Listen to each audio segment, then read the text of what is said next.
Sir, Ashok Kharat प्रकरणात रुपाली चाकणकरांनी महिला अध्यक्षपदाचा राजीनामा दिलेला आहे. मात्र त्यांचा प्रदेशाध्यक्षपदाचा राजीनामा घ्यावा यासाठी दबाव वाढतो आणि रुपाली पाटलांचं म्हणणं असं की या सगळ्या सेक्स स्कॅन्डल असं त्यांनी उल्लेख केलेला आहे पत्र लिहून.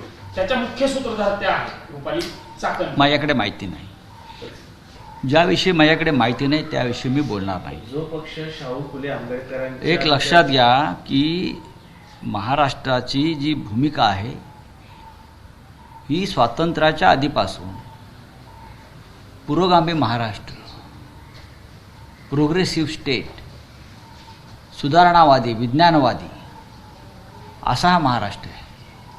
असाच महाराष्ट्र आपण घडवला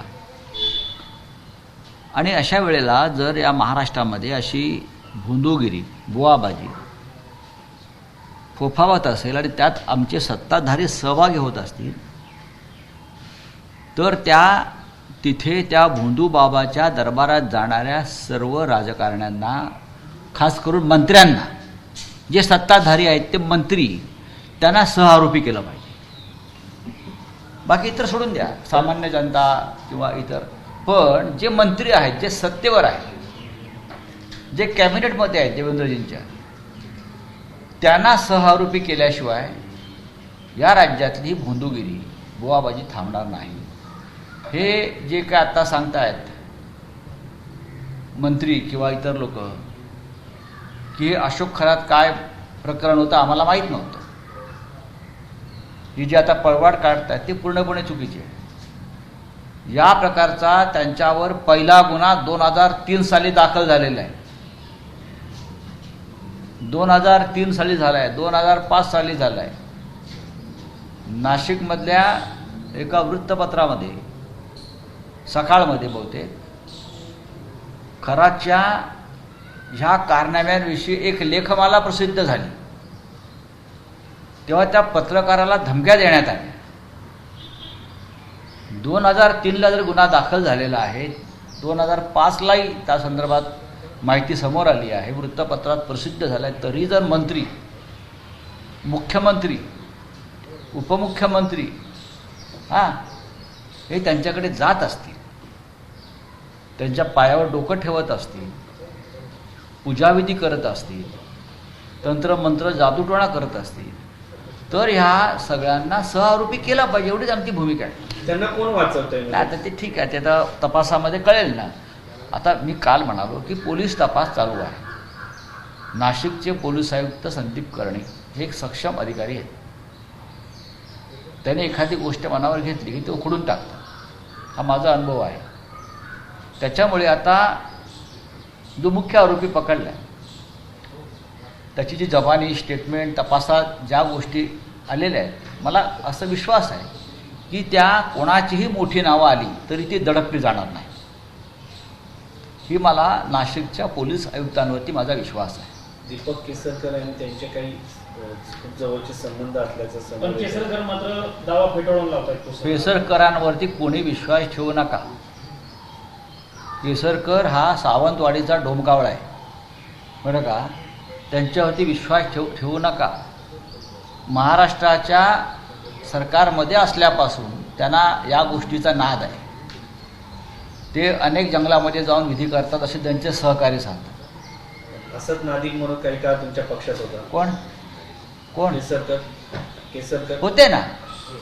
मी कुठे म्हणतो नाही म्हणून. ते आमच्या सरकारमध्ये होते, ते नंतर दुसऱ्या सरकारमध्ये गेले, ते पळून गेले. हे सगळं जरी खरं असलं तरीही ज्यांना या गोष्टीचे छंद होते त्याचा एक गट एकत्र झाला आणि ते बाहेर गेले.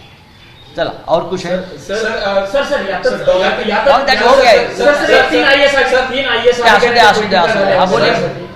रुपया लगातार गिरता जा रहा है सर, 100 के करीब पहुंचा है डॉलर के मुकाबले. सेंचुरी जी, सेंचुरी हो गई ना अभी. जी हाँ, 100 के पार. हाँ, अब की बार 100 के पार रुपया. और मोदी जी कहाँ है हमारे? मोदी जी पश्चिम बंगाल में राष्ट्रपति शासन की तैयारी कर रहे हैं ममता जी को हराने के लिए. मोदी जी और शाह जी पश्चिम बंगाल में एक खेला करने जा रहे हैं और यहाँ रुपया गिर रहा है. 100 रुपीज डॉलर ₹1 अब $100 पार हो गया है और हमारी देश की अर्थव्यवस्था के जो सूत्रधार है, जो नेता है, उस बारे में कोई बात करने को तैयार नहीं है। कहाँ है ये? मोदी जी बोल रहे थे ना, जब रुपया गिरता है तो देश की साख गिरती है, देश की प्रतिष्ठा गिरती है। तो अब क्या गिर रहा है? सरकार की चट्टी गिर रही है क्या? बताइए क्या हो रहा है? बीजेपी कह रही है कि ममता बनर्जी ने प्रधानमंत्री को घुसपैठिया कहा है, ये बीजेपी प्रधानमंत्री का अपमान है। कैसे देखते हैं आप इसको? देखिए, आप जिस तरह से पश्चिम बंगाल में सत्ता और पैसा और चुनाव आयोग को पकड़कर जो खेल कर रहे हो, तो ममता बनर्जी अगर भड़क गई है तो मैं ममता बनर्जी को कहूँगा, ममता दीदी को, आप लड़ते रहिए। इस प्रकार से आपके हिसाब से आप हारने जा रहे हो, और आप हारने जा रहे हो इसलिए आप वहाँ अघोषित आपातकाल लगा रहे हो। ये ठीक नाही है मोदी जी, इतना ही मैं कहूँगा। सर, शाहू फुले आंबेडकरांचा वारसा सांगणाऱ्या पक्षाची प्रदेश अध्यक्ष आपका हिंदी हो गया? मोनू बाबाच्या डोक्यावर छत्री धरते, याच्याकडे कसं बघायचं? एक लक्षात घ्या, ह्याच्यावरती पुरेसं बोलून झालंय, त्या बाईंचा राजीनामा झालेला आहे। प्रदेश अध्यक्ष आहेत त्या पक्षाचे। सुनेत्रा पवारांना जर आता काय शहाणपण असेल, आपल्या पूज्य अजितदादांचा जो विचार होता, त्या नेहमी म्हणतात ना, अजितदादांच्या विचाराने आम्ही चालू। अजितदादांचा विचार होता, शाहू फुले आंबेडकरांचा विचार होता, संत गाडगे महाराजांचा विचार होता। ताबडतोब त्यांनी निर्णय घ्यायला पाहिजे। कोणाची वाट बघताय? हा त्यांचा पक्षांतर्गत विषय आहे, त्यांनी निर्णय घेतला पाहिजे। का त्या नावाच्याच अध्यक्ष आहेत पक्षाच्या, बाकी सगळं तटकरे आणि पटेल चालवणार आहेत। सर, एकनाथ शिंदेने जो गुवाहाटीचा मार्ग दाखवला होता, ते गुवाहाटीला गेले होते, त्यासाठी हा खरात बाबा त्याचा मार्गदर्शक होता? मला माहिती। उद्धव साहेबांनी आज खासदारांची बैठक बोलवलेली आहे मातोश्रीवरती। काय प्रयोजन आहे? वेगवेगळ्या चर्चा सुरू होत्या मागच्या काळात। बघा, ऑपरेशन शिवसेना पक्षप्रमुखांनी आज नक्कीच खासदारांची बैठक बोलवलेली आहे। खासदारांचं मनोगत ते जाणून घेत आहेत। विशेषतः खासदारांची वेदना अशी आहे, किंवा आमच्या आमदारांची वेदना विरोधी पक्षातला अशी आहे की आमच्या खासदारांना आणि आमच्या आमदारांना सरकार निधी देत नाही। सरकार पक्षाच्या आमदार आणि खासदारांना निधी मिळतो आहे, आणि हे सुद्धा निवडून आलेले आहेत ना।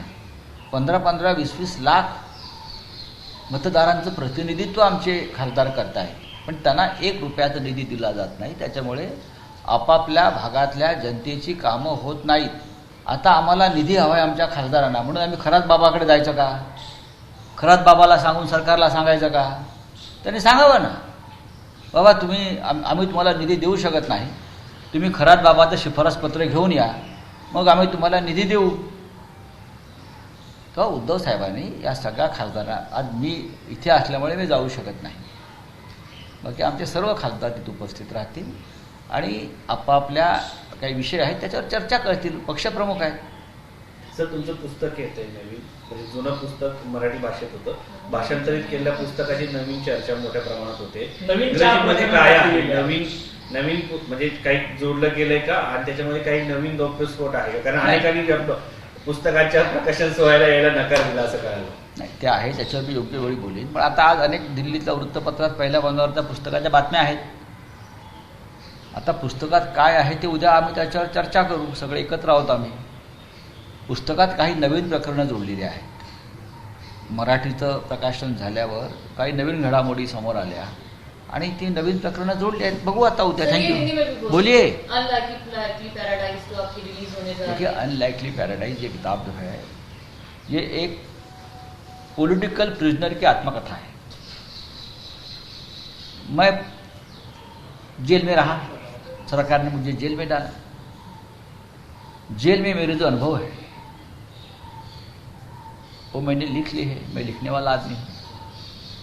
और भी लोग जेल में रहे, जैसे संजय सिंह जी रहे, साकेत गोखले रहे, अरविंद केजरीवाल जी रहे, मनीष सिसोदिया जी रहे। मैं तो सबको कहूँगा कि आप भी आपके अनुभव लोगों तक पहुँचाइए कि ये सरकार किस तरह से हमारी जो अपोजिशन है उनकी छल कपट करके जिस प्रकार से यातनाएं देती है, झूठे मुकदमे डालती है, और हमारे जैसे लोगों को जेल में क्या भुगतना पड़ता है, ये लोगों तक पहुंचना चाहिए, कितने निर्घृण क्रूर सरकार है।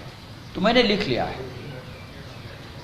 तो मैं सबको कहूँगा, जो जो इस दर्दनाक अनुभव से गुजरे हैं, सभी ने अपने अनुभव शब्दबद्ध करने चाहिए। सर, धनखड़ जी के ऊपर भी आपने चापे राट किए हैं। देखिए, ये मेरी धारणा थी कि क्या हो गया, ऐसे अचानक कैसे हो गया, क्या हो गया। तो जो चर्चा मैं सुन रहा था उस वक्त, तो इस मामले में भी ईडी का नाम आया। इलेक्शन कमिश्नर थे लवासा, उनको भी जाना पड़ा, उनके मामले में भी ईडी का नाम आया। जहाँ जहाँ गंदी पॉलिटिक्स हुई है 4 साल में, 5 साल में, उसमें ईडी और सीबीआई का नाम आया। ये सब किताब में है। Thank you. एबीपी माझा, उघडा डोळे बघा नीट।